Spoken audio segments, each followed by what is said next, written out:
Hello, everyone. Hello, Franklin. Um, Tonight is, I guess, our eighth town hall meeting to help keep you informed about COVID-19, what's going on in the town, and tonight, what's going on in the state as well. We have as our very special guest, Speaker of the Assembly, Craig Coughlin. Um, and then we have our township manager, our press from Franklin Reporter, Bill Bowman, and PJ Parker, and Malik Lyons from Tapped Into. And my dog is trying to get into the room. Yeah. Um, and of course, Michael Steinbrook is the MC and the producer and the guy who made this all possible. So, Michael, take it away. Yep, and in desperate need of a haircut. So just a quick thank you to Jessica Levin Sullivan, who's going to be annotating the call on the Facebook feed. And I'm going to remind the listeners that their questions will be taken when I cue them after the speaker has delivered his update. And we'll do the same thing when we complete our panel, which should be just the mayor and the township manager. So if you want I would like to add that this is about COVID-19. That's why we're having this town hall meeting, and we're going to keep it to that. Right. So if you all could hold any commentary and use the comment section strictly for questions when prompted. And before we get going, I think we all just need to wish a happy birthday to PJ Parker. Happy birthday. Thank you. We could sing. I think the speaker wanted to do a solo. The speaker didn't. That would be the end of the show. It would certainly be a showstopper, Michael. All right. So, Mr. Mayor, if you want to go ahead and introduce our special guest, then we can get going. Well, Mr. Speaker, lots going on. People are interested in what the state is doing for them as far as COVID-19, as far as economic recovery. And we're just would like to hear what you have to say. Well, thank you, Mayor, and thanks for having me on. And hello, Franklin, and hello, everyone out there who is watching. I hope everyone is well and safe, and I know you're as eager as I am, and Mayor, I'm sure you are, of getting back to some degree of normalcy. These are certainly extraordinary times, and I think in the years to come, we will tell the stories of what it was like to live through this pandemic. It's going to be one of those sort of seminal moments. You know, I've been around for a while. I've been around through, I was a kid, but through Vietnam and through presidential assassinations and 9/11 and all kinds of events, and they were different somehow. I mean, Vietnam when I was a kid, but some of those other events, the Superstorm Sandy right here at home, they ended, and you could start to rebuild immediately. That this is different. You know, we're still not done with the pandemic. It is not over yet. People are still contracting the disease, and people are still dying from it. Now, the good news is, of course, is that the measures that we have taken, and they have been really extreme. I mean, I think I'm proud of, and I think I'm proud of the way the people of New Jersey have dealt with this. They've recognized the importance of listening to public health officials and of working collectively to flatten the curve, and that's critically important to achieve success. And we're starting to see those positive signs. We're seeing the curve starting to flatten. Hospitals are not as stressed as they once were, and so we were hopeful that we are now moving towards the place where we can start to talk about getting back to what will be, I suspect, a new norm in our lives. And we see that. The governor last week opened parks. Yesterday, he opened non-essential businesses for pickup and delivery. Today, I didn't see the press conference today, but I know he's going to open up the the beaches, which is critically important for our economy, and particularly for those towns in the shore. They've got a 3-month window to make their season. So now the hope is, as nice weather comes, that people will continue to recognize the need for distancing, social distancing, and for minimizing contact. And I believe that will be true to some degree. I think we will see people. It'll come naturally. I think I like to go to the shore. And I suspect I will see us sitting close to my family, my wife and my kids, when we're there. But we're not going to get real close to the folks who are around us, and I think that will become a normal self-discipline, on top of the fact that precautions will be taken to make sure that people don't do that. And that's not to say we don't face any number of challenges. We do. While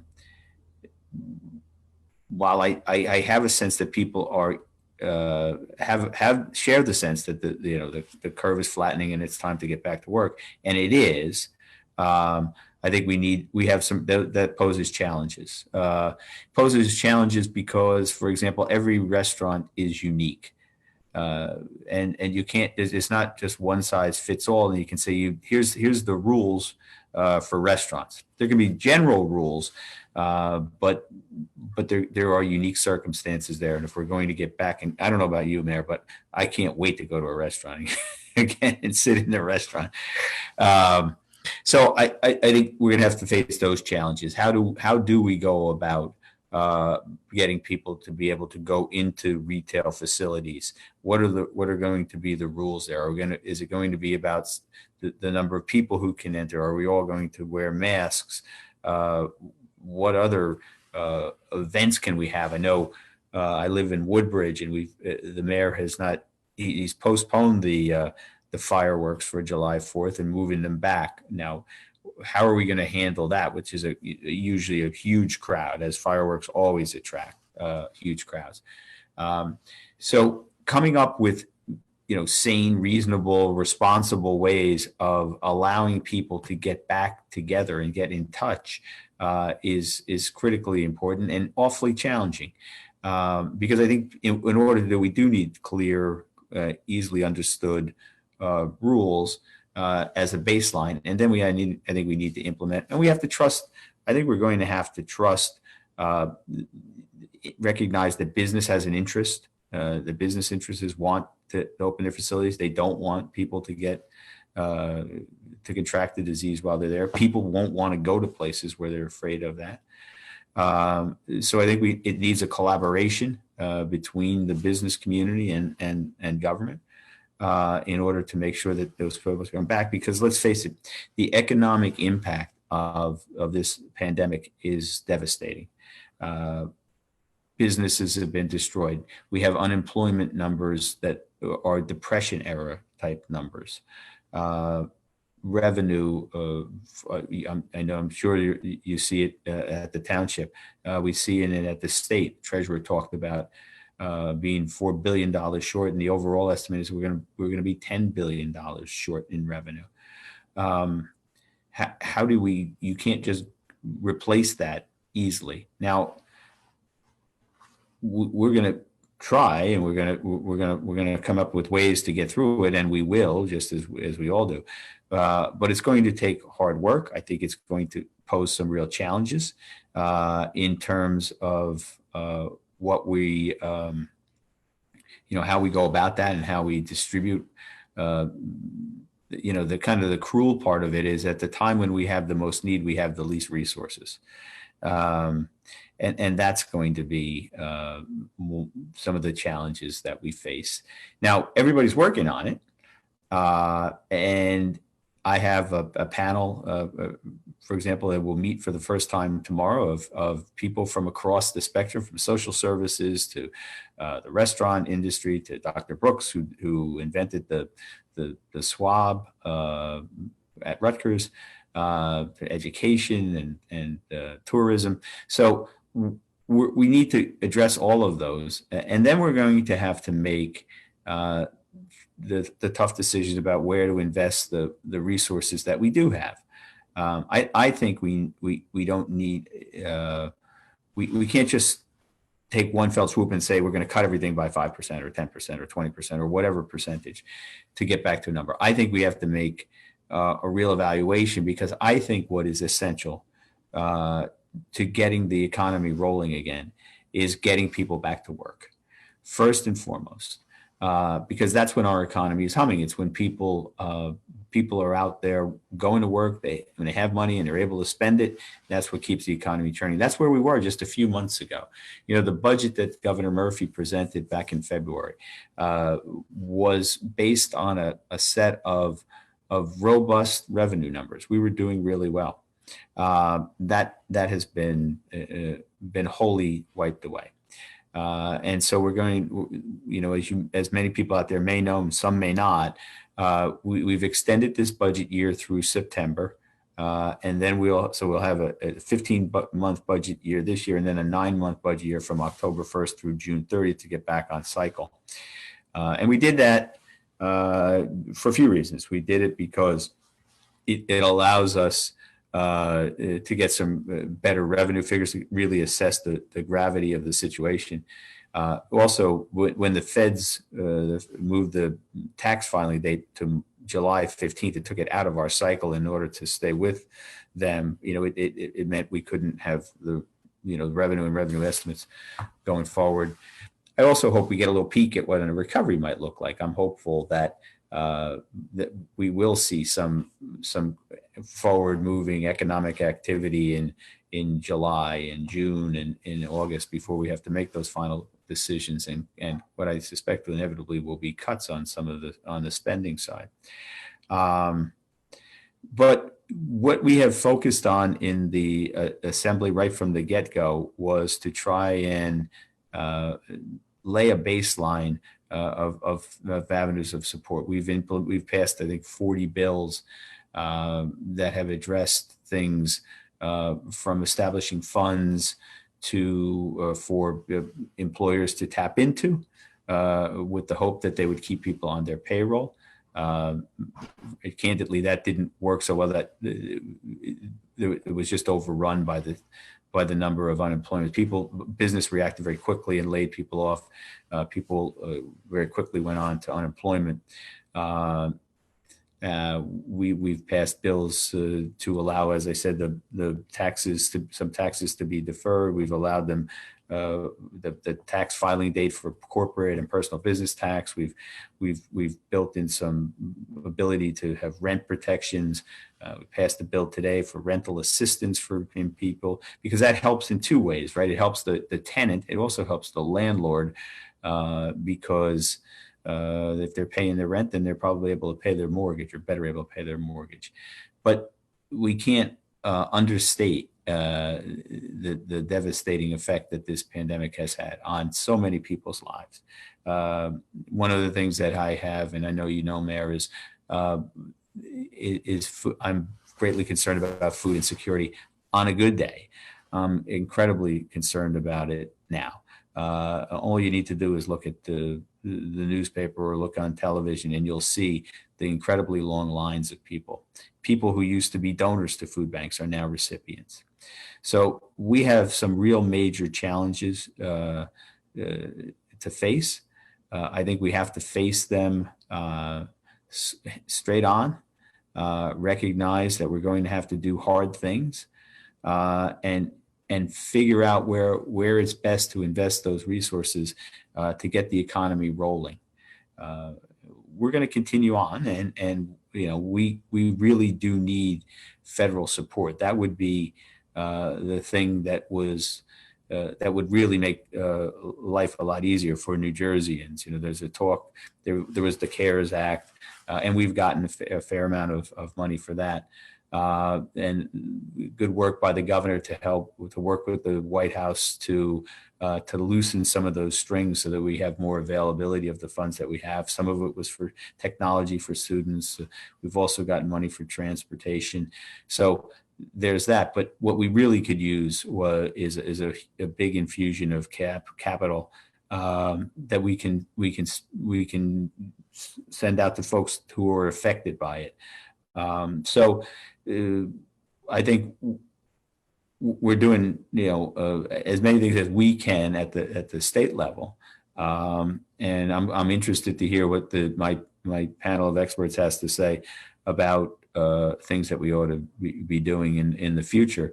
And it does offer us an opportunity to look at some of the things that we have perhaps taken for granted. One of the things I think we ought to look at is in terms of our security reserves. This time we needed our strategic reserves, I should say. Last time at Sandy, we needed generators and fuel. Well, this time we needed PPE and ventilators and things like that. I don't know what the next crisis will require. I do know that there will be one, and I don't know when that is. But we have to figure out to make sure that we have all of the resources that we need, because as we saw, the federal government will help, but it's not a guarantee we're going to have enough. So I think what we have to do is do a few of those things. Recognize that there has to be a balance between making sure that people have all of the things that they need to be able to get through, figuring out a way to support citizens who have lost their job, who have lost their apartment, because even though there may be rent delays in some rental assistance program, just candidly, we're not going to have enough money to solve all of those problems. And so we're going to have some of those residual effects, and how we work to get business and industry back up and running. And so we've got work to do. It's going to be a very busy, challenging summer.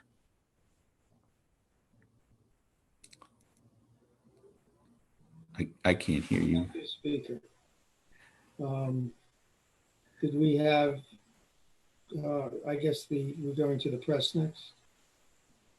Michael, you're muted. Michael, you're muted.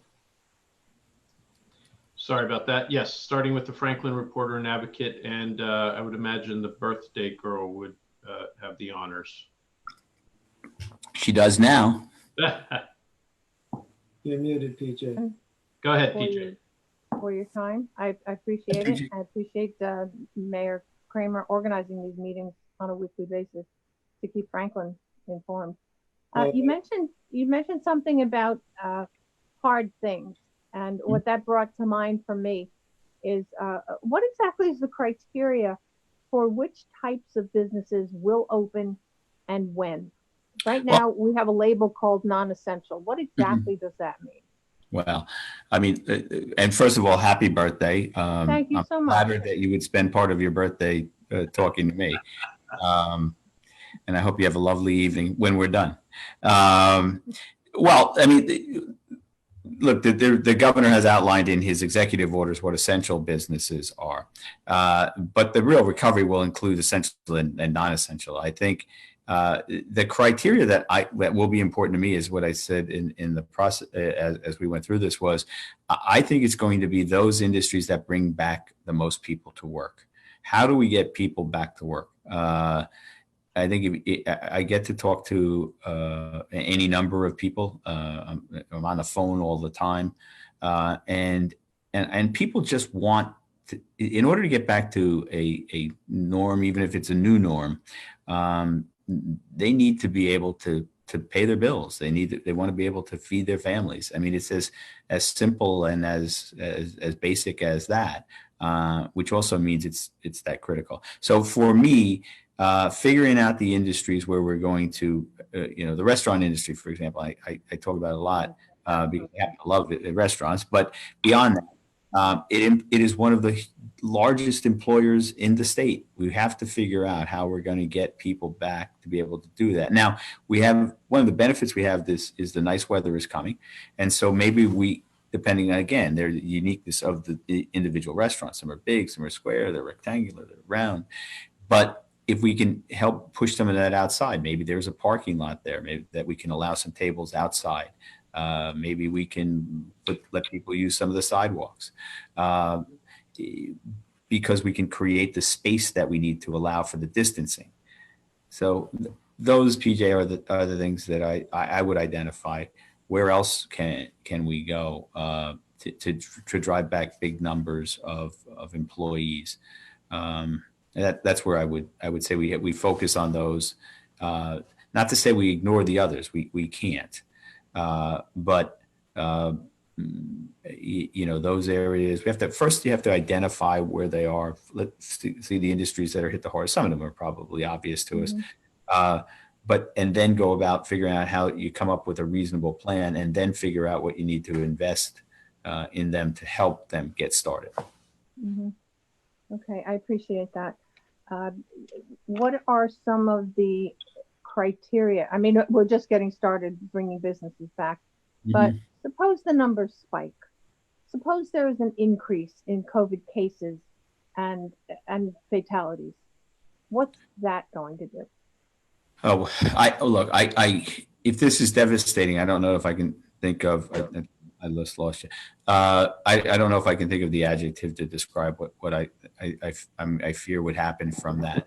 I think if we have a resurgence, particularly if we have a powerful resurgence, it's just going to be practically hard to get people to comply. I think they're just that will be one of the challenges, but we won't have any choice, right? If we're going to, we know what works. It does work if we, we quarantine and we socially distance. It has had the impact that we had hoped.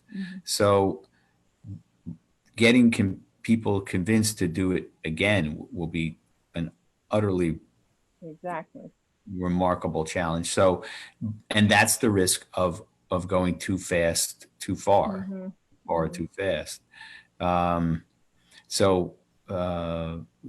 I'm sure you feel it, that there's this pent up demand to just get back outside.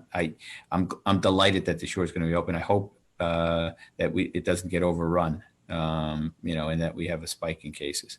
I think people will be responsible. I truly do believe that. I think nobody wants this disease. And Dr. Mayor Kramer can probably certainly can talk better to this than I do. But what is one of the things that's terrifying about this is that if you get it, it's really sort of Russian roulette. We don't have a course of treatment. There's not really a way to battle this. We battle some of the symptoms, and if things get worse, they can take some actions. But we don't have a cure. We don't have a vaccination. I'm hopeful the vaccination will come sooner rather than later. But vaccinations take a long time. Now we have the best minds in the world are working on it, and so maybe it'll come faster. But without that, you just have to hope, and that's scary. Well, there is a mindset out there of we've had enough of this, and now it's time to party, and that scares me a lot. It scares everyone, of course. So, is there any sort of a criteria as to which businesses in which waves are now going to be permitted to get back to normal? Well, non-essential business. So I think all businesses there's only two kinds, I think, essential and non-essential. So the non-essential, but they're going to be for pickup. I know I needed a new computer. There's a Best Buy's down on Route 1 in Woodbridge, and I ordered it online or on the phone, I think online. And then the next day I went and was able to wait in the parking lot. They had lines, and they had, I stayed in my car, and the young lady brought out the computer and did that. So I think that's what we're seeing now. But we need to get people back in the stores. I suspect it will involve a few things. I think it will involve the capacity of the store and what portion of that is allowed to get filled. I think it's going to. I suspect we're going to see people wearing masks, whether we tell them to or not, for a while. Although I would suspect it will be there. Now that's clearly not something. You can't get your hair done with your mask on, I guess, right? You certainly can't get it colored, I'm told. I don't know about that myself. So there are going to be all different kinds of. I think it's almost an industry by industry measure, right? I I mean, I think restaurants, you'll say there has to be X amount of distance between tables. That means restaurants are going to lose seating capacity. That makes the recovery that much harder. Definitely. At bars, the same thing. One of the restaurants I go to for takeout has taken out half of their chairs already. They're not serving, obviously, but half of their tables are been removed, and half of their chairs at the bar have been removed because they're hoping that will be the standard. I think it's going to be that kind of consistent thread of limiting capacity and making sure there's enough room, and then trying to adjust for what the uniqueness is of the industry. You know what I mean? And I don't know that I don't have, as we sit here tonight, I can't tell you that here's the 5 things, although I think that we ultimately need to have that kind of a list. Here's what you got to do, because otherwise it'll be inconsistent. And while I think we can count on businesses to try to do their level best, and there will have to be some room, I think, within that framework. There has to be a framework, and there are some things that have to be axiomatic. You can't have more than this or that. Well, thank you. I appreciate your time and My certainly pleasure. your hard effort and your long hours working with our state to make all of this happen. Thank you so much. Thank you so much, and happy birthday again. Thank you so much. Thank you. Bill, you have a question? No, actually, other than just to say thanks to the speaker for spending time with us, I have nothing. Thank you. Great. Thanks to Bill and PJ. Nice to meet you. Reporter and advocate. Sorry, Mr. Speaker. Moving to Malik Lyons from Tap Into Franklin. Thank you. Thank you, Assemblyman Coughlin, for your time today, and happy birthday, PJ. Thank you, Malik.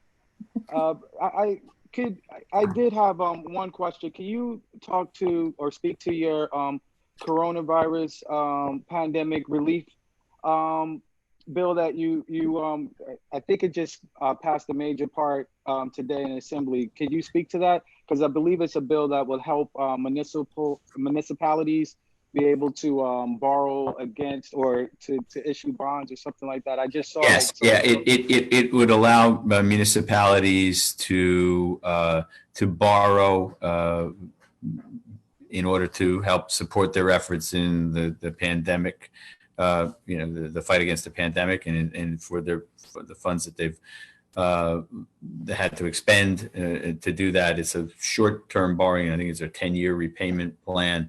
And it's look, I think it makes some sense. I think there's only a few funding sources, right? There's only a few ways to attack this. You can cut things, you can raise taxes, or fees of raise revenue. You could get it from somebody else. In the case of a municipality, they could get it from the state or from the feds, or you can borrow. I think you need all of the tools in that toolbox to be able to effectively do it. And I think this gives another arrow in the quiver. I think mayors, by and large, are like Mayor Kramer, who are very responsible, who don't want to borrow, won't borrow unless they think they absolutely have to. So I trust in the mayors to make those right decisions, and that's why I think we passed that. I think it's going to be a good tool for them. I think you're going to see people trying to balance out all of those things. So we all hope that there's going to be a lot of money that comes from the Fed. If it does, that's going to be great. Let's be honest, though. New Jersey typically doesn't get its fair share, and I don't know that we can count on that. So we have to be able to figure out ways to go around it. And again, this I think is a useful tool for mayors to have to be able to work with. Thank you. You're welcome. That's it, Malik? Yes. Thank you, sir. Okay, we can now take questions from the Facebook feed from the residents of Franklin. If you have them, now's your time. Or the speaker. You have some that were emailed in, Mr. Mayor? Right, and the questions for right now should be for the speaker. He has limited time. So if they limit their questions for him, There was a couple of questions that were emailed in earlier. A couple of them might apply to the speaker. Most of them are for myself and the manager. But does COVID-19 virus negate our constitutional right to assemble, even if we are wearing a facial covering and more than 6 feet clearance? Well, no, I mean, it never negates the Constitution, but but the truth is that there are times when, in the best interest of the health, safety, and welfare of the public, in circumstances like this, where a governor has statutory authority, as Governor Murphy does by virtue of the Emergency Medical Powers Act, to do this, and it's a commonplace thing that we see all the time and don't really think about sometimes, is that, for example, each building has a capacity. Everybody has the right to assemble, but if the building capacity is 250, it's because it's a fire hazard if it exceeds that. So where there is where there are those compelling reasons based on public safety or public health, the governor or the municipality has the authority to take action like this. Okay, thank you. And then it is a state-ish question. Well, I'm a state-ish guy. Mr. Michael, Mr. Quinn's first question, if you could read it. I had my voice dictation on and it corrupted the question, and I don't want to get it wrong. If you have that, if not, I'll try to paraphrase. I can pull it up.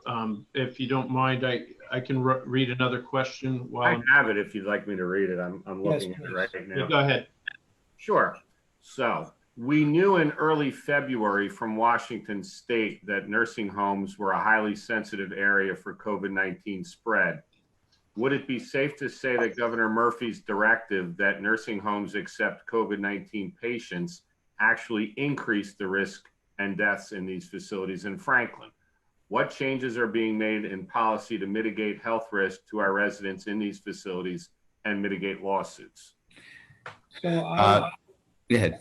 I thought I would start with a little bit of the background. I spoke to the health officer about this, and then you could fill in perspective from the state. So let's be clear about patients going to nurses' home, COVID patients from nursing homes. Nursing home residents are residents of the nursing home. That's where they live. They go into the hospital. And then, as with everyone else, when they are discharged from the hospital, they go back to their home. That's if the nursing home is able to cohort, which means divide into groups. And there are 3 cohorts. Briefly, there's the positive cohort. There's the negative. So those are people who have tested positive. There's the people who have tested negative, but they believe to be exposed to someone. Right now, they're asymptomatic or symptomatic. And then the third one is people who are negative and have not been exposed.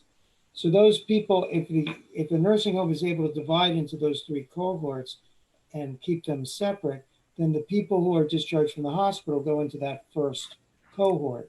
They're being put with other people who have COVID. They had COVID. These other people had COVID. It's not ideal, but at least it's of the ways you can do it. That's the way it's done. I'll then say a couple of other very short things. It is not a township. It is not under the township to regulate nursing homes. It is regulated by the state. Whenever we heard a problem, we reported it to the proper authorities. Whenever we were asked for PPE, we provided whatever PPE we had available to them. With that as a background, perhaps you can give a perspective from Trenton. Well, I mean, look, I think first of all, I think we all need to be gravely concerned about the things that we've read about in nursing homes, the extraordinarily disproportionate rates of fatalities there. I think that this is something that really deserves the full attention of the Department of Health and others. I know the Senate has opened up some hearings to make sure that there were enough protections in place to understand, to get to the root of what may have happened. It is something that we need to address going forward. The kind of measures that you alluded to, Mayor, are things that are necessary. Understanding that these, as you point out initially, these are people's homes. This is where they live. In Woodbridge, we had the St. Joseph's home here. We had a number of residents that had to be removed. So I think the whole panoply of what the structure is like, and what the staffing is like, and what the precautionary measures are like, and what segregation steps are able to be taken to make sure that people who are positive for something like this are separated from non-positive people in an early way. I think all of those things are going to be on the table as we go forward, and it's going to cause. This will be an area where you'll see legislation, I'm confident, in the future. Yeah, I think this is not just a Franklin problem, not just a Somerset County problem, but a New Jersey problem and a national problem. And we're going to be rethinking the whole concept of nursing homes. Mm. Well, you're right. We did see it across the country. Mm-hmm. It's not unique to New Jersey. Michael? That's it, Phil. Mr. Mayor, okay. And so we did have a question about when people might expect barbers and salons. Any information on that? Yeah, I don't have any inside info, Michael. Although yours looks pretty good. A little longer than maybe. Better. I did shower today, so well, that's good. I think we're going to find out what a lot of people's real hair color is by the end of this. No, I don't. Look, it is one of those areas where it's going to be a little bit tricky in that there's no way to social distance somebody who's cutting somebody's hair. And so I think there it's going to be more, I've heard talked about the face guard shields and things like that. So, but look, that's another industry. There's lots of employees there. Certainly the public needs it and wants that service. And we meet, Senate President and I meet with the governor on a regular basis to talk about these things. I'll make sure that we bring that up. There's a few, there's some things that really have to get going if we're going to get the economy going. Yep. I think people will want to do that. Here's a question that might speaks to that on a grander scale. Coming from Susan, is there discussion around supporting innovation in new services and products to support industries that are hard hit? Any discussions around community microfinancing for innovation projects around green energy and training for new careers? Well, that's interesting. Look, I was one of the first things I did when I became the speaker 2.5 years ago was to create a science and technology committee, because I think that is one of the ways forward. We have invested hundreds of millions of dollars in green energy, and I'm proud of what we've done there. So, as I alluded to, I've got a panel. I know the governor has a panel of folks. Senate is having their own working group of people coming up with ideas to move it forward. I think their innovative ideas are always good. And so I think those are some of the things that we will absolutely discuss.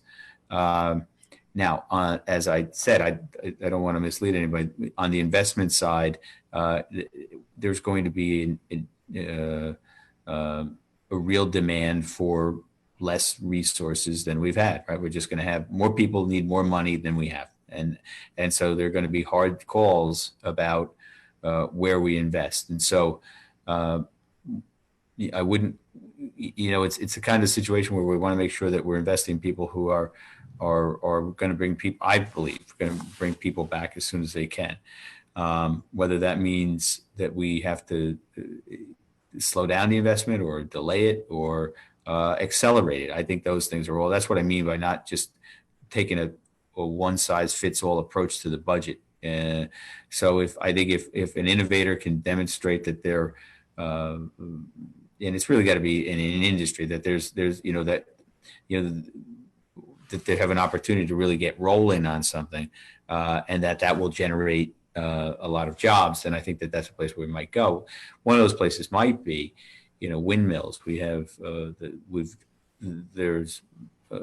they were just awarded down off the coast of Atlantic City. They're going to bring about infrastructure jobs are one of the things that I know we can put people back to work at if we're doing infrastructure projects. So that may well be one of those places that we'll look to. Okay, great. I got time for one more. Is that okay? Sure.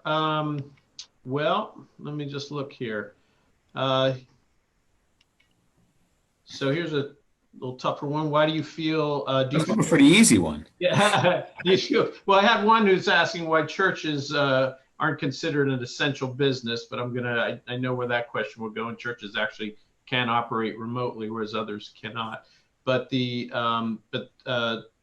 why do you feel Governor Murphy is using New Jersey small businesses as a bargaining chip, or do you feel as a bargaining chip for federal money? Do you agree with his decision to suspend our constitutional rights?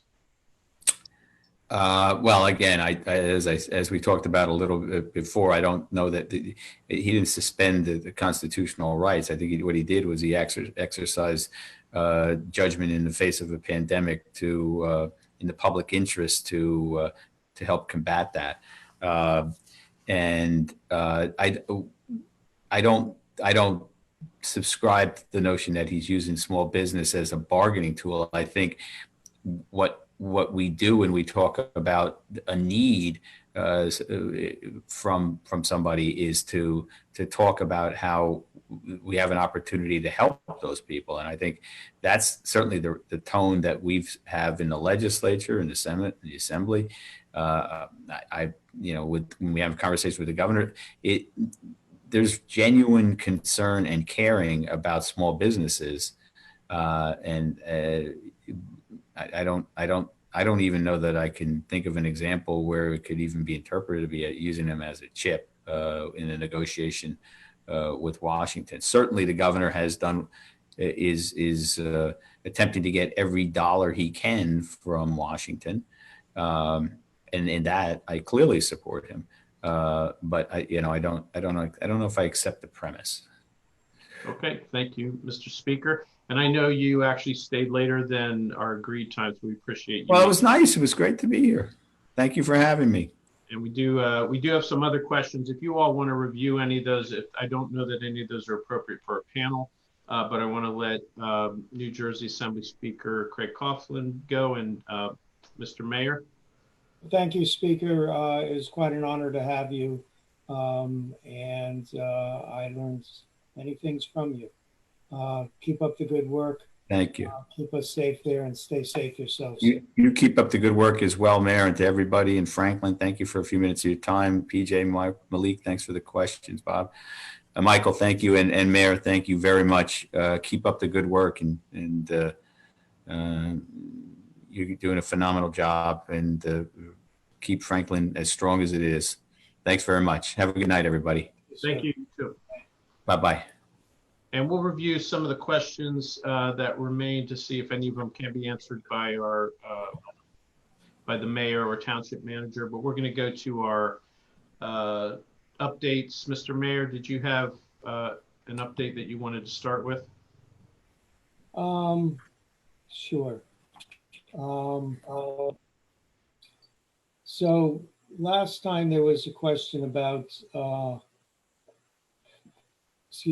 Last time there was a question about the spit test questions, particularly to the freeholder director about it and when we're going to get it. So I did find out, I talked to a pathologist at my hospital, find out more about it. And the spit test was actually what they did at Rutgers was they took two things and put it together. They took the science of PCR, which is an analysis method, that was being used with the swab test, and they took the collection utensils that you can get for 23andMe or the other genetics testing, and they put them together. And they said, okay, let's see if this works. And they tested 120 patients in the hospital with swab and with this, and the results were similar. And under the FDA special guidance, they were allowed to use to go forward with that. They're now currently in more rigorous testing, and they're doing that at in Edison, I believe. And at least this is what was relayed to me. And they're verifying it more. According to my pathologist, it's not widely available yet. And then there's the issue, you know, one of the advantage, there's no testing advantage to it. It's more comfortable, but it's not a better test. The one of the advantages is that you can conceivably package it and make it a home test. Right now, there's a difficulty with that because you can't do diagnostic testing at home without a doctor's order. So people can't just send in for the test, and that's a New Jersey law. So that's something that I will talk to the speaker about and my representative, Mr. Danielson, about to see if we can get that law changed. And since laws move slowly, maybe it's more appropriate for an executive order.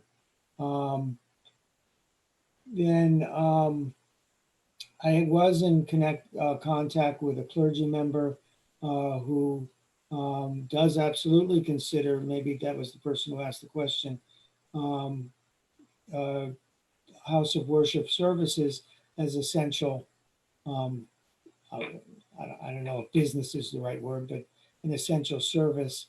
And I did promise him, and I have fulfilled that promise, that he came up with a plan of if in a special case you have a very large area where you can do super social distancing and have a service that way, whether the state would consider that in the future.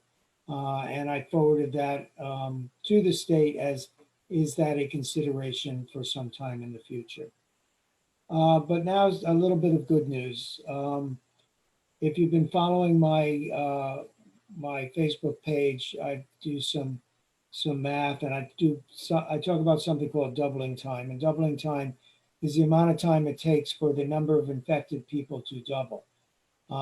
It's a way epidemiologists look at how fast something is spreading, because the more people that have it, the more they can spread. And if you can slow that down, then that's significant. I remember back when we were at 3 and 5 days doubling times. And I remember getting actually emotional when it went up to 9 days. And I said, it's working. We're finally slowing it down. Well, today, by my calculations, there's different ways to calculate it. We hit 123 days. So 4-month doubling time. That's really a super number. So we are gaining on this thing. For the last 3 days, Franklin has been in single digits. Our highest single day was 64. We've been 3 days been in single digits. And that kind of cycles on a weekly thing. I think that's an artifact of weekends, etc. We've also got the Rite Aid that is open. So I don't expect to stay in single digits, but I think that's fantastic. If you look at the state website, how hospitalizations are down. It went under 4,000 COVID patients in the hospital for the first time today. And we've got increasing testing coming. That was talked about at the freeholder visit, and that's going to wreak havoc with the doubling time numbers. It's not more people will get infected, but as you test more people, the numbers will go up, and that's okay. It's not about the math, but the increased testing and the tracking will help us try to find out who's infected and how to isolate those people. So we are moving forward. It's very frustrating. This is a terrible, terrible thing. 9/11 was contained. Sandy was contained, as the speaker was talking about it. This is going on forever, but we are making some progress. That's my update. Thank you, Mr. Mayor. And I know there was one question that had asked that came on the Franklin Direct Gmail that asked about pool openings, but again, that's contingent upon the governor's executive order. Is that right? So there's a working group at the state level that's looking at things like public pools, and that would include pools in homeowners associations and things like that are inspected by the health department locally, but are regulated by state regulations. And we're waiting for that working group to come out with the recommendations for the state. And there's actually a working group of municipal administrators that I am a member of. And since we have a pool in Franklin Township, we have an email chain on that particular subject. And we've been pushing the state to try to get us answers soon, given the timing now, with Memorial Day right around the corner. There's a number of locations that would like to get their pools open. So that's being worked on. Great. So you want to go ahead and continue and give Sure. We'll So my update this week is primarily going to be concerned with where the township is going to try to help our businesses as they emerge from this shutdown. We have a wide variety of businesses. The restaurants being open now, but certainly not being at full capacity as far as their businesses are concerned, and then the non-essential retails. We also have to look at our corporate residents in the town, and so we're working with the organizations like the Chamber of Commerce and the Hamilton Street Advisory Board and the Somerset County Business Partnership. We've reached out to all. We're waiting for additional feedback. The Chamber of Commerce is surveying all of their members for ideas on things that they would like to help them emerge from the shutdown. We're looking at things like relaxing the sign ordinance so that on-premise signs can be less regulated to kind of draw attention to the businesses, as long as they don't present a traffic hazard, sightline obstructions and things like that. We can certainly look to loosen that up and do so without additional permits, so there would be no cost to the business owners for them to do that. We're also looking at outside sales and services, not just outside dining. Certainly we have some restaurants that already have outside dining capabilities, and we'll look to have that facilitated for those that don't.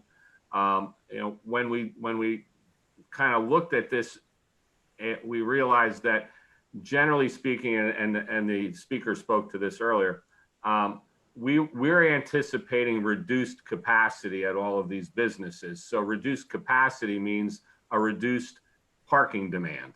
So that leaves in a lot of these businesses, strip malls and businesses with their own parking lots, additional space that won't necessarily need to be utilized for parking, that they can use for outdoor business, whether it's the never-ending sidewalk sale. Our ordinances limit the number of sidewalk sales that can be held in a year, but we can certainly relax that ordinance and allow for them to conduct their business outside, which could, in all likelihood, give them the ability to expand their capacity rather than, if they have a very small store, they'll be limited to 50% is the anticipation.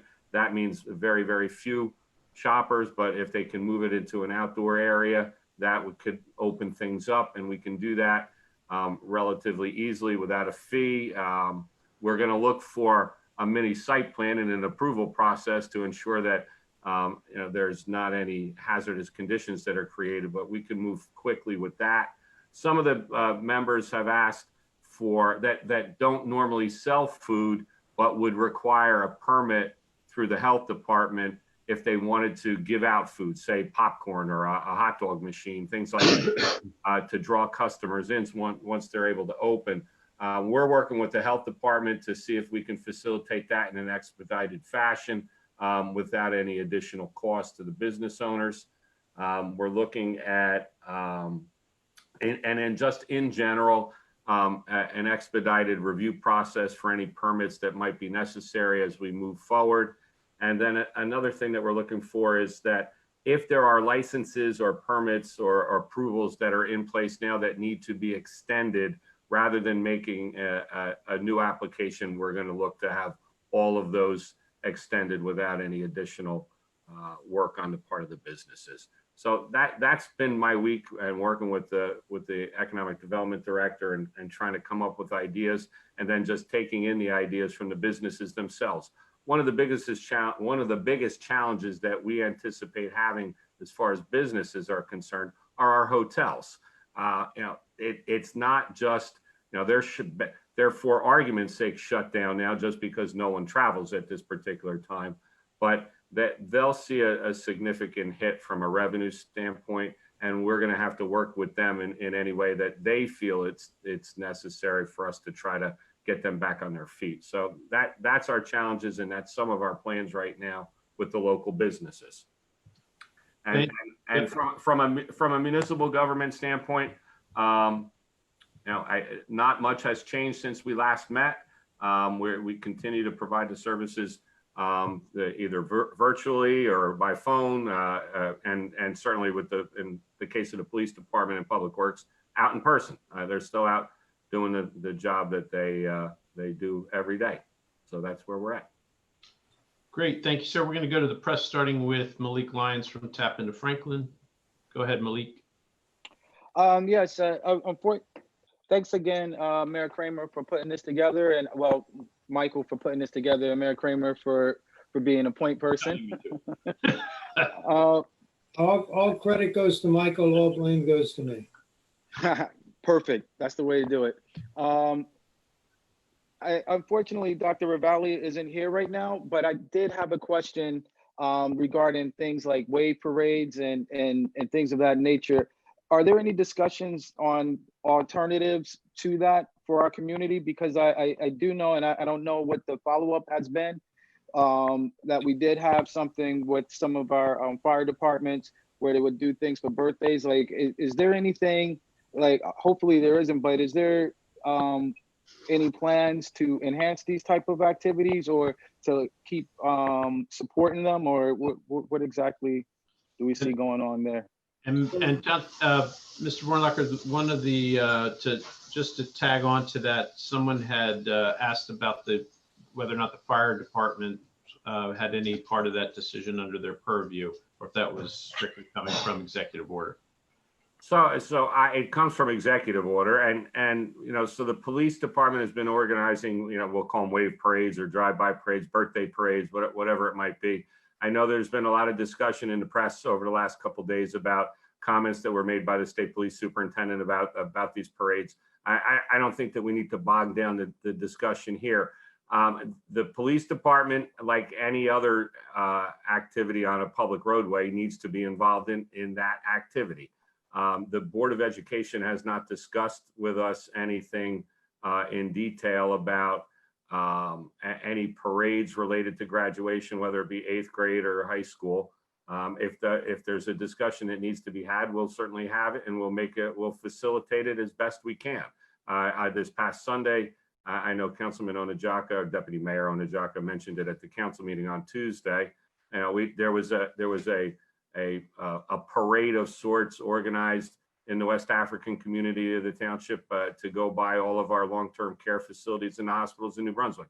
These types of activities are occurring, and there certainly has been no effort to discourage them. In fact, the facilitated a number of them for young children who are having birthdays and what have you. So that's the wave parade question is that Hate to say it, it's kind of like status quo. If we're approached and we can facilitate it, we will. We understand that these are hard times, and especially when it comes to young children or the elderly who generally are behind closed doors all day, and a pent up 5-year-old is a rough thing to deal with for parents, and it's their birthday and they want to get out and have a celebration. Well, the police department and the fire department and the sheriff's department can facilitate that in those regards. And I'm sure that we'll be able to work with the Board of Education on these graduation ceremonies, whatever they determine it needs to be. From a public celebration standpoint, I think I've covered this a couple times here on Thursday nights. We will be having a virtual Memorial Day service on Memorial Day. I'm certain that we will do something for Independence Day, but we will not be doing fireworks on Independence Day. We will hopefully be doing fireworks at some point in the year 2020. And we anticipate that happening whether it be Labor Day or someone talked about a national night out is in August. That's a possibility. New Year's Eve as a first night celebration, that certainly is a possibility. So we look at those. And the same goes for Franklin Day Festival. It will certainly be reduced, but that's a September event. And right now we all have to sit and do what planning we can to have these events, knowing that in September, we may still be limited to public gatherings of a number that's far less than what would show up at an event like Franklin Day Festival. So we have to be realists too. So that's kind of the approach that we're taking from a special events planning stage point of view. And I'll just add that I've been in frequent contact with the superintendent, Dr. John Ravalli. They do have a plan for graduation. It would be completely out of place for me to announce what that plan is. They're still tweaking it, but they are working on it, and they'll be announcing it sometime next week, hopefully. And Dr. Valley did send his regrets for not being able to attend tonight. I think that might be the first one he was on. He might have one other conflict, but he's been really good about being here to answer questions. Malik, did you have any other questions? Yes. Do we anticipate, and this is more for Mr. Vorlacher, do we anticipate any projects that will either be delayed or possibly even sped up? I've heard things of, because the traffic is a little bit lower in some towns, that they're doing like road work and things like that. But do we anticipate anything like that happening here in Franklin? In addition to that, do we also anticipate any projects like the youth center, for example, being delayed because of some of the work stoppages that we've had due to the lockdown? So the lockdown doesn't affect government work. It never did. So government work was exempt from the beginning as far as construction is concerned. So the youth center, while it did fall behind schedule due to some things non-COVID-19 related, is still being, there still is work being done. The thing that we look at the youth center, so that the planning committees for the operation of the youth center are still working and meeting on a regular basis. But we have to look at, at this point, I don't know when we'll be able to occupy the youth center and have it function in the way it's intended to function. That's something that's yet to be seen. So we're keeping an open mind on that as well. But road construction, I mean, there's a number of jobs that are Amwell Road is a county job, but that's under construction right now. We're preparing bid specifications to go out to bid for our annual paving jobs and other capital improvement projects. So that type of work will continue. And there's not been any delay. Most of what we do is on an annual basis. And at this past council meeting on Tuesday, we adopted the capital ordinances that allow us to fund those jobs. And now there's a 20-day estoppel period before we can actually encumber the money to do the work. So the bid specifications are prepared and going out for bid. So that's where we're at with that type of work. One project that was being put on hold for a little while was something near and dear to my heart, was building a southern branch to the library instead of renting space. but with the uncertainties of COVID-19, I have to admit renting's better. We can be more flexible with it. So until we get some certainty here, we're going to hold off on building the southern branch. Anything else, Malik? Just one final question. Is there anything being done on a local level to help the state with contact tracing, quarantine procedures, and ramped up testing for COVID-19? So that's really the purview of the state. We will be helping them when they decide exactly what they're doing, but we don't have any direction from them. So we're on standby waiting to hear what we can do. Okay, great. I'm just going to remind our friends on the Facebook feed to hold their questions till after the Franklin Reporter and Advocate has a chance to ask their questions, and then we'll try and answer them in order. Bill, are you going to go first this time, or defer to the star of the show? Defer. Good answer. Go ahead, PJ. He's a wise man. This is for Mayor Kramer, that Malik just brought up some more information about testing. And I wanted to revisit the Rite Aid situation. We were there on the Hamilton Street Rite Aid the other day and spoke with the manager. And the criteria right now for testing is you have to have an appointment.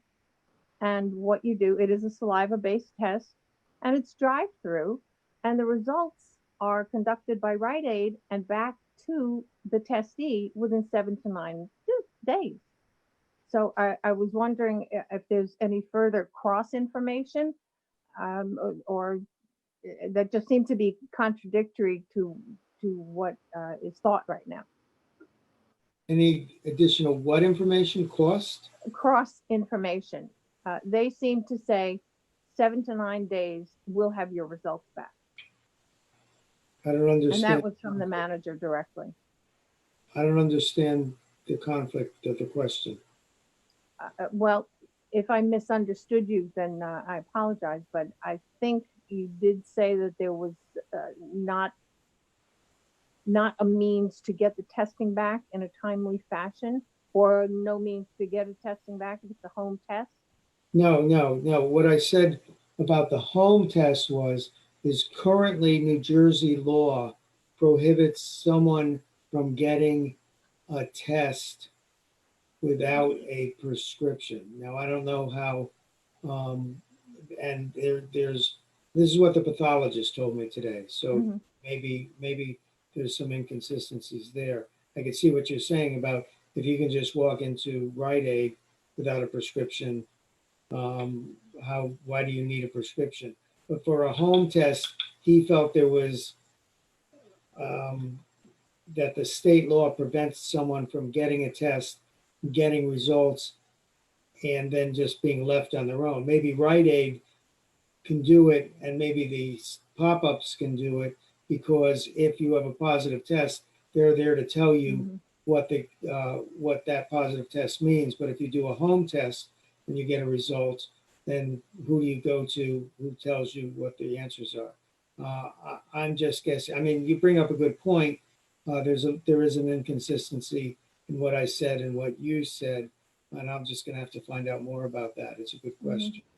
Well, the rest of the question then, as you just introduced, what happens? You get a test result, whether it's positive or negative.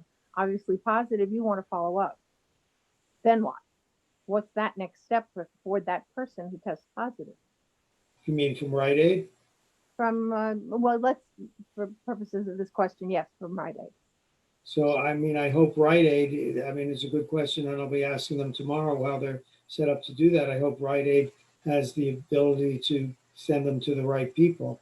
I mean, and not just say contact your private physician about that, because as we know, many people don't have it. So my hope is that's set up to do that. That's a great question, and I will find out about it. Okay, great. Nonetheless, it's still very, very positive that there are more testing sites and availabilities, because that's the key to everyone, to the remainder of this health crisis. So I'm very excited that that that's happening. Uh, Thank you for your input. As am I. And one of the good things is that you can go to Rite Aid even if you're asymptomatic.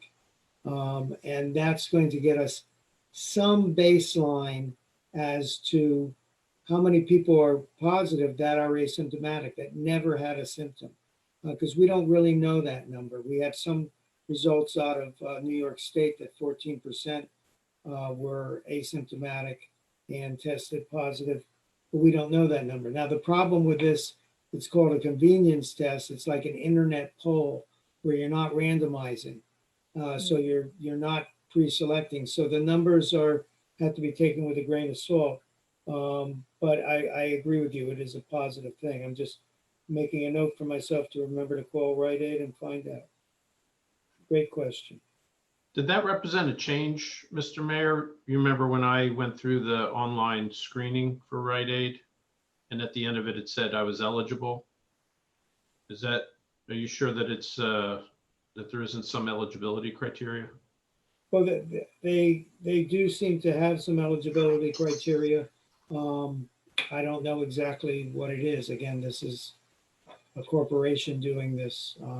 One is age. I mean, so that right there, you have to be 18. So that's a criteria. Anything else, There's a PJ? sign right outside that particular Rite Aid that says all you need is an appointment. Well, but their website requires you to be 18 years old. Yeah. And you do go. So there are through- many inconsistencies with this particular site. It asked me about symptoms and other things. And the reason for asking you may be very well so that if you test positive or test negative, they now have data and they can start correlating. I mean, it's called, I think, Operation Baseline. And so they're not just, I think they're doing it in conjunction with some data collection. They're not just doing it so that you know what you are. They're doing it to help find out a baseline. And they're doing it in many states. Mm-hmm. Yeah, it's plus, regardless. Bill? I just had a quick question. I just sticking to the testing theme. I just wondered if the township was contemplating a township-based testing site, or are you guys happy with what's going on at RVCC? So we've been in discussion with the freeholders about getting a pop-up site. We even have a site in mind. We have been pushing it, and they are diligently working on it. I'll know more next week, I hope. And we hope to be able to piggyback on that and be able to provide provide other services to the people who are showing up. When you say so it's got to be approved by the county. Township just can't do it on its own. Well, we're going to use the county. There's a lot to doing a test site. It's, Rite Aid has a whole company behind them to do it. It's not, we don't just order the tests and we've got a test site. We need the PPE, which we could probably get together, but we also need the people to be able to do it. So it's not something that is easy to do on your own. So It's a lot. So the county is our health department, as you know, Bill. And so with the county as our health department, there would be an involvement on the county level for anything that we do related to any type of medical testing. So that's another consideration that we have to give. Okay. When you say, I'm sorry. Go ahead. Okay. When you talked about, you said something about maybe providing other services. What kind of services would you be providing? Go ahead, Mr. Manager. Oh, okay. We are looking to be able to provide masks to people. Right. Mask distribution for those who are in need. Any other questions, Bill? Those are the other services, just handing out masks? I mean, so there's mask distribution, there's counseling services that if, we have staff members who can provide information on services that are available for those who don't have internet access things like that. So if it's a township based in Franklin Township testing facility, then we would anticipate that it would be Franklin Township residents that are coming to get tested, and we would put it in a neighborhood where we feel it's most needed, and then we could provide any of the services that the township provides to those people who might not have access to the information out there.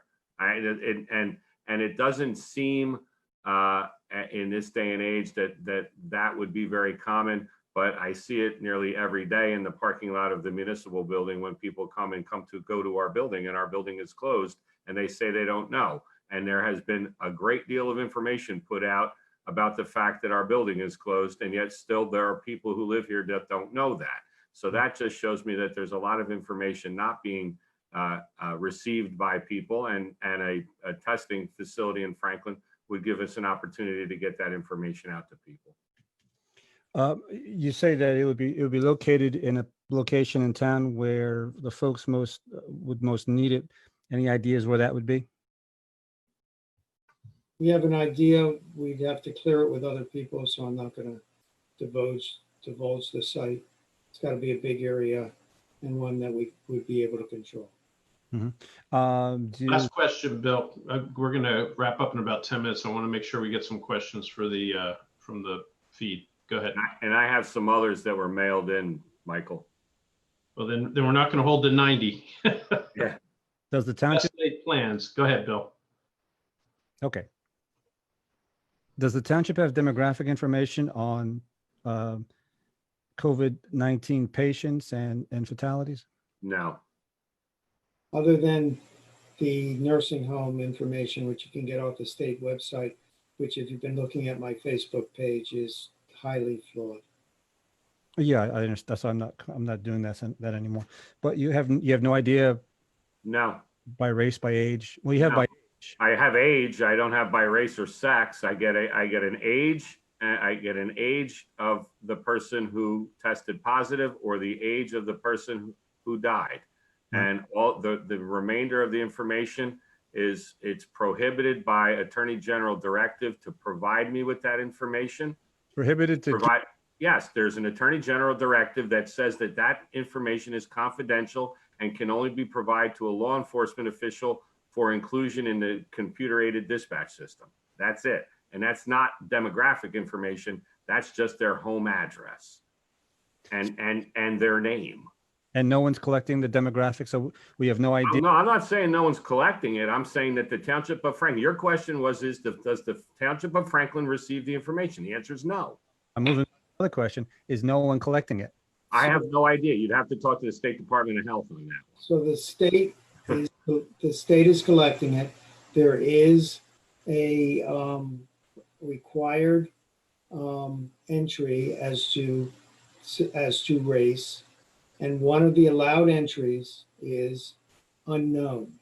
And the overwhelming majority, when I checked last time, was roughly 80% were marked unknown.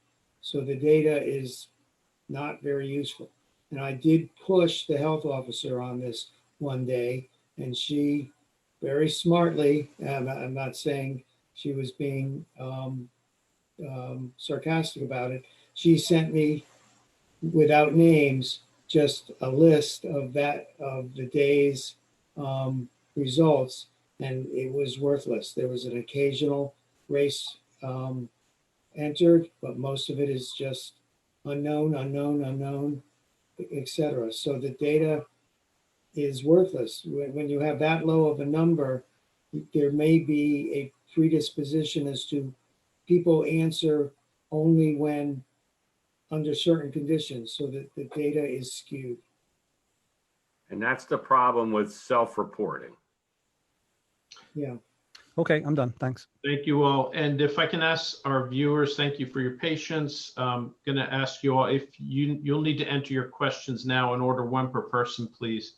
And if you entered them before, you'll have to re-enter them. If I don't ask them, it's probably because we already answered them earlier in the call. But go ahead. Michael, I'm just going to jump on that one I think is important, because I know a number of people asked, and this goes back to the beginning of this crisis, and there was a misperception about something that was canceled by the township. And I just want to give some update on that, and that's a farmer's market. There's a number of people who have expressed interest in a farmer's market, and unfortunately, due to lack of interest from our previous vendors, we were not able to field enough vendors to have a farmer's market.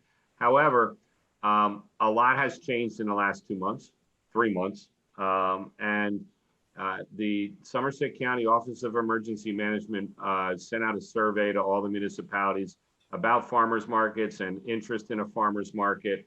And as a result of us expressing a great deal of interest in having a farmers market, the Somerset County Ag Board is now going to work with local farmers in Somerset County to hopefully be able to provide a drive-through farmers market in Franklin Township, maybe beginning as early as June and continuing through September, where residents would be able to kind of phone in or go online and pick your produce and pick your items and whatever number of vendors. I know there's been discussion. You know, they said, how many can you handle? I said, well, we can, you know, give us 15 or 20 and we'll find a way to do it.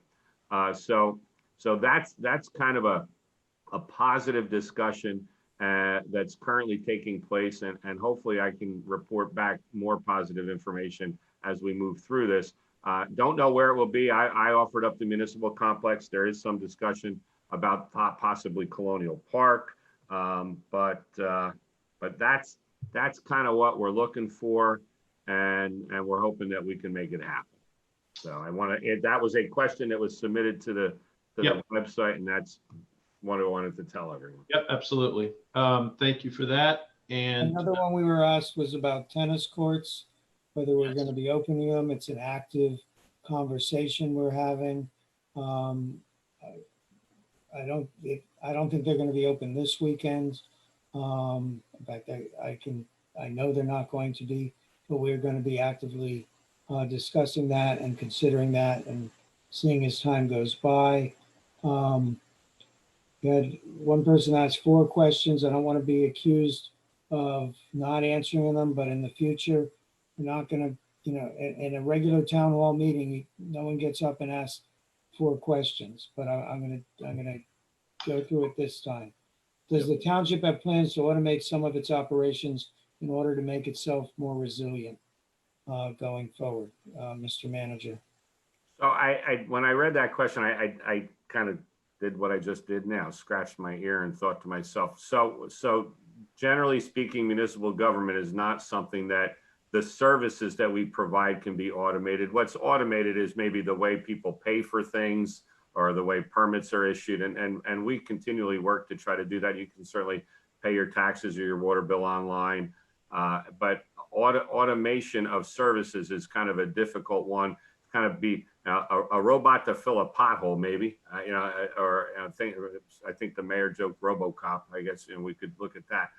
I'm open to suggestions on automation of services, but most of what we do is services provided by a human being. Things like the assessor has to go out and do, you know, the field assessors have to go out and do an inspection on a property, or the construction official has to go out and do an inspection on a construction site. The engineering department has to go out and do their work, and it's field work. I don't know that we're so much set up for automation. So we're certainly open for ideas, but that's what I can think of. And then the last one from this source is Franklin appears to have the most COVID-19 cases for the county. It doesn't appear we clearly have the most. Yet other towns with similar size, such as Middletown and Monmouth Common, do not. Do we have any data to suggest why this is?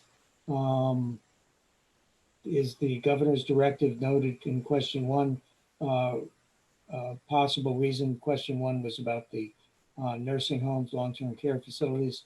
So we have mechanism in place to track who COVID-19 patients are, suspect cases, and who've been in contact with them. So that's the last part is about contact tracing. The state is going to start picking up on that as there's more testing is going to be involved, and the cases hopefully go down so you can contact trace a little bit more effectively. Why we have more cases than Middletown? Well, one, our demographics are hugely different. That may be a reason, but I don't know, kind of referring back to Bill's question. I don't know that if that answers it, because I don't know the demographics of the people who are testing positive. I don't have a good answer for this because I think this is an epidemiologic question that we don't have the data for, and probably we'll have the answer to this in 2 years. It's just not, with the data that I have before me, I just don't have the answers. I could guess, but those would be hypotheses that would require investigation, and I won't give them the credit of listing them now because they're without any foundation. Mr. Mayor, just real quick, just to reiterate from before, the Rite Aid testing is free, does not require a script, and you can go on the Rite Aid website. It'll take you to a series of questions where you can try and get an appointment. That's all right? That's correct? That's all correct, yes. Okay, moving forward. There was one question about, with regard to getting demographic information on fatalities and positives. Is there any effort to create any kind of coalition with municipalities or county folks to pressure the state or the powers that be to acquire that information? I kind of feel like I've answered that. That information just isn't. We understand it's not available, but is there any effort at the municipal or county level to put pressure upward to acquire it? It's not upward, it's downward pressure. You need to get the doctors or whoever is filling out the information to fill out that information. And then once that information is there, then I would certainly pressure people to let me know more about that. I mean, I am a doctor and a mayor, but you have to realize that the state, they don't care that much about that. They're doing their own epidemiology there. But if that data was available, I would be pressing for it so that I can inform Franklin of whatever we can learn from that. So the problem's twofold, both the reporting and whether or not it's being sent down to the municipalities. Yeah. Okay. And there was a question, let me just see here. Middlebush Farms selling milk to residents, do they need additional permits? So I've had conversations with the owner of Middlebush Farms on a number of occasions about selling milk directly to customers rather than to a wholesaler. And I know that he has a number of different issues with that. And I believe some of those issues deal with the state agricultural board and how you sell milk and the pasteurization of milk and what have you. So, I mean, I have his cell phone number. I'd call him right now, but I think we're looking to wrap this up. I'll certainly get an answer. And I see the woman who asked the question, and I know Fran too. So she has my phone number. I'll ask Bob and see what he has to say about it, and she can give me a call. Yep. Okay. So this may not be appropriate, but I'll throw it out anyway, or at least, so there was a question about whether or not, particularly you, Mayor, as a physician, were in agreement with the decision not to have organ transplants in hospitals currently. Do you know anything about that, or would you comment on it? Or this is the first I heard about that. Elective surgeries are on hold. I suppose at some point in someone's case, a transplant is elective. Eventually, I presume it becomes non-elective, but that's so far out of my field as a neurologist that I've never seen anything on that. Yeah. But I'd be interested to know if that's happening or not. So I think we've got the bulk of the questions in. As always, you all have done a great job of both taking questions from the press, questions from, yes, sir, I see you, questions from the email that were given in advance. And so, Mr. Mayor, if you want to close out. Well, before that, there was one question asked about why I'm having Democrats on as my guests. I am the head of Franklin. I got the head of the county, the freeholder director. I got our congresswoman, and I got the Speaker of the Assembly. I'm very proud of, well, except for me, I'm very proud of all the people I've gotten. And I don't care what party they are. They happen to all be Democrats because those are the people that were elected. That's the only reason why they happen to be Democrats. One quick question, and then I wanted to just report something, and then we'll turn it over to you, Mr. Mayor. You said you wanted to hold a moment of silence to close out the call. The one question was, would you consider town halls post-pandemic? Sure. I mean, we generally do town halls when there's a particular need for a particular subject. I was having pseudo town halls on Facebook. I was posing questions and letting people comment, and people had a lot of good comments. But certainly, I like the virtual town hall. I think we get a lot more attendance at it, and people watch the video after. So certainly will. But you know, I gotta tell you, right now I'm COVID-19 24/7. That is just, you know, there's other things about the town we have to run, but that is my focus all of the time. And before we have the moment of silence, I once again have to thank Manager Vornlocker. You know, you people see him here, and you call him up, and he gives you his answers, which some people say are a little rude. But this guy is, you know, remember that image of Atlas holding up the world? This guy and his staff are holding up this town. So I again thank him. I really don't think the guy sleeps. I know he's sleeping less since this all started. So yes, I guess the next item is. Actually, I have just one thing before you go to that, if you don't mind. Speaking about who's holding up the town, and I don't mean to diminish the weight that the township manager carries, but just a nice story I thought would be appropriate, which is that Meals on Wheels of Greater New Brunswick was having a hard time finding some folks for a couple of their routes. So I was talking to Sharika Fitz, who's the executive director. I was planning on doing it, but she disqualified me because of my cough. But I put something out on Facebook to get some more people. And I tell you, I got more folks than we could handle. And they'll be going out tomorrow to make runs in New Brunswick. And that's Franklin residents, you know, helping out our neighbors over in New Brunswick, which I thought was a great thing. Well, then the other thing is Girl Scout cookies. Nationwide, Girl Scouts are not being able to sell their cookies. I was contacted by a scout master or person in charge of the cookie drive to asking for help. So if you know of a Girl Scout, call her up, reach out, say I'll buy some cookies. I've got the COVID too. I gained 2 pounds due to COVID-19. I'm going to gain some more. I bought 10 boxes of cookies. I got 20. But we're going to see if we can get something together to help the girls sell somewhere between 500 and 600 boxes of cookies.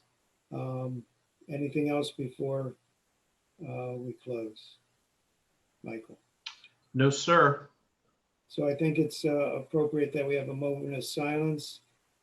Besides the over 1,100 people that have been afflicted, we have 102 deaths. That's 102 light bulbs.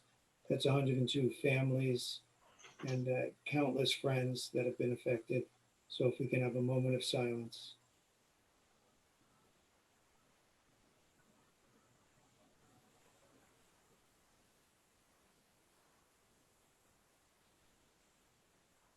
Thank you. And as I close my council meetings, be well, Franklin, please. Be well, Franklin. And one for all. Thank you. Good night. Thank you, Mr. Mayor. Good night.